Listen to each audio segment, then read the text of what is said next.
But I'm just going to fire through this and try not to look at my notes that much. So anyway, this hand comes from this previous Friday. We were playing in a 5-10-20 no limit game. Basically one of the biggest games that I've played in quite some time. I was shot taken a little bit, but it was a phenomenal game. A lot of people drunk on a Friday night and excited. So we hopped in there and took a shot. This hand starts off with an early position raiser going to $80.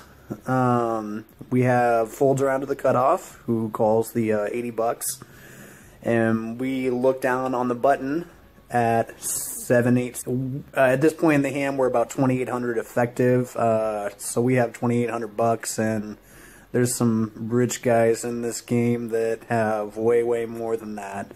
I think in general, when you have a suited connector, you're looking to have about 13-to-1 implied to take a call off.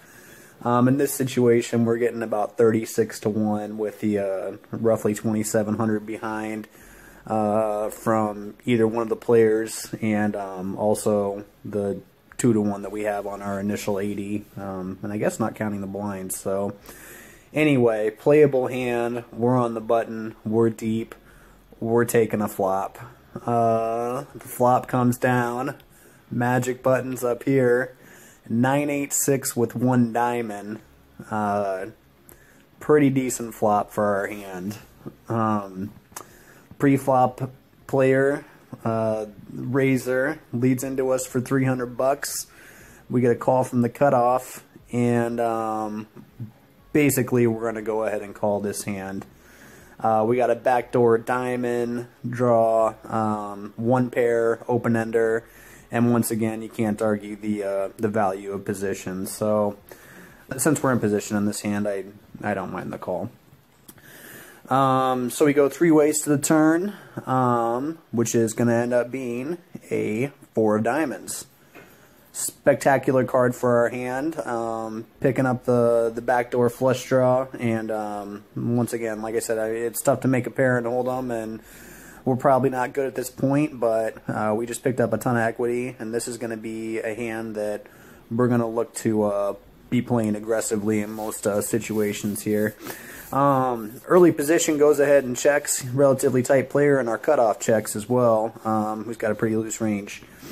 We go ahead and bet 750 bucks at this, take a pretty decent swing at it, close to 60-70% pot. Decent swing at it. I like the bet. I think there's some flop 2 pairs that we can represent here. Probably some, yeah, I have a flop straight or 2. And then every once in a while I'm also slow playing the set. So we have some pretty strong hands in our range here, and we're betting one of the weaker ones. But like I said, with the equity we just picked up and facing 2 checks, we're going to put some pressure on and maybe look to play a river if we break out.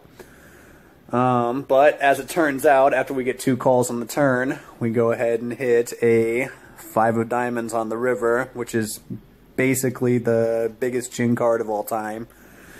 Our EP raiser goes ahead and checks to us, cutoff checks to us, and we got a sweet spot here with about, I don't even know what it is in the pot right now, about 3K. To go ahead and jam our last 1,700 into the hand. Early position, we get a fold pretty quickly, and our cutoff goes into the tank, starts thinking, starts asking how much we have. We push it out for the dealer to count it down. I'm not really talking at this point, kind of looking to get paid. And our cutoff tanks, and we get a beautiful, beautiful call, a cooler run out when he flips over 2 black 7s. Anyway, like I said, I'm going to try and keep these short. I know anytime that I see a video go over 5 minutes, I'm really not a super huge fan of it.